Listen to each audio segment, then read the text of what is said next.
Let's take it across to our experts. Joining us on the panel, we have Mithun Vijay Kumar, political analyst, along with former additional DGP of Maharashtra, Mr. P.K. Jain, and also Sajjad Kargili, who is a social activist, joining us on this broadcast. As we take this discussion forward, Mr. Kargili, first up, there has to be a basic admission with regards to what is ongoing in the country as far as PFI's nefarious design is concerned, and this is one such explosive revelation that's been made this time around by the ATS. Can there be denial of this kind of a threat that India continues to face because of PFI? They've been hogging headlines for all the wrong reasons, and this is very, very similar to the terror module, the details that came to light with regards to Bihar's Fulwari Sharif module as well.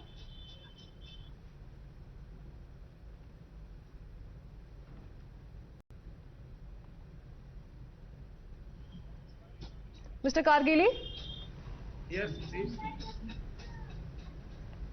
Can you repeat the question? Just meaning to understand from you, sir, what do you make of this ATS charge sheet, the details that have come to light, this book that we're talking about, this booklet that has exposed the manner in which these PFI members are spreading terror, inciting youngsters and inciting Muslim community members against the ruling government. It's a very nefarious design that's been exposed by the ATS. Look, first of all, the revelation of charge sheet in which the newspapers and the media is covering that they were trying to create Islamic State in India. I think in the charge sheet, the word of Islamic State is not mentioned. It's the word they have used, the political power for the Muslims, and using political power for the Muslims is not a bad word. Sir, it very well mentions that the plan was to turn India to an Islamic nation by 2047. These are details that have been put out by the ATS. Okay. Now PFI is banned. There is no such organization called PFI. PFI is already banned by the MHA, by the government of India. But those who are trying to create, those who are doing genocidal call against the Muslims in the country are roaming free.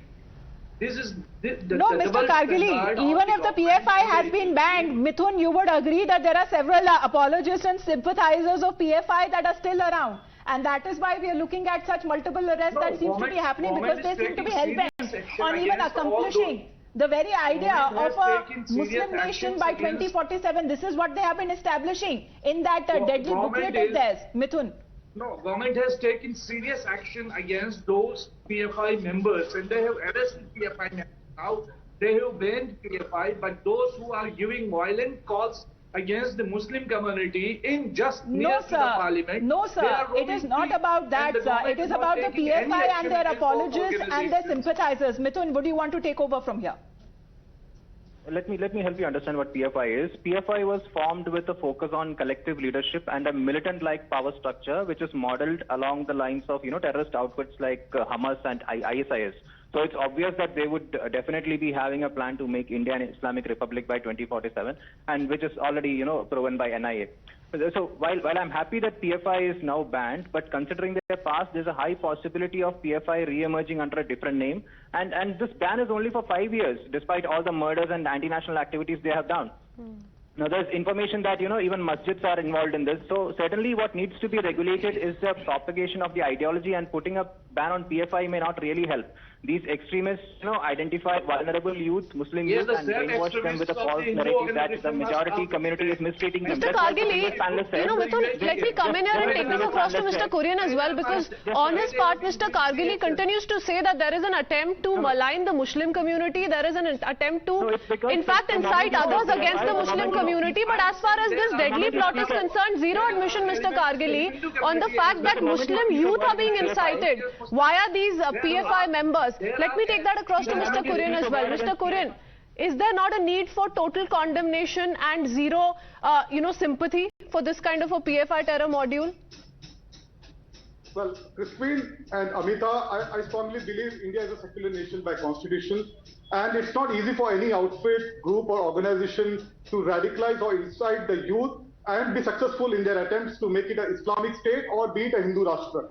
And having said that, ATS is free to investigate the matter and on the PFI members as well.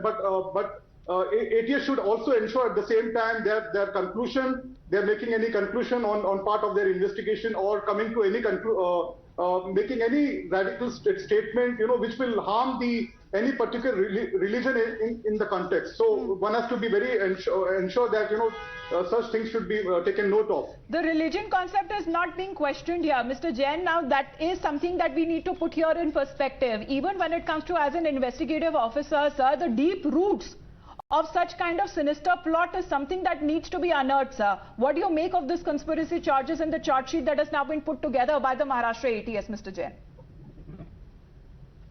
Hi, good afternoon. Thanks a lot for calling me here. See, it is a known fact now that the PFI has its footprint in many situations and many incidents in the country which have been disruptive, which have caused a lot of law and order situation, murders, and law and order situations even to the tune of going to the extent of attacking police stations, organizing protests and things like that. So the organization's objective per se is now not questioned, that they are a disruptive force, they are a terrorist organization, and that's why after collecting whatever evidence the government of India had to collect, they have banned the organization, and some of the people have been prosecuted.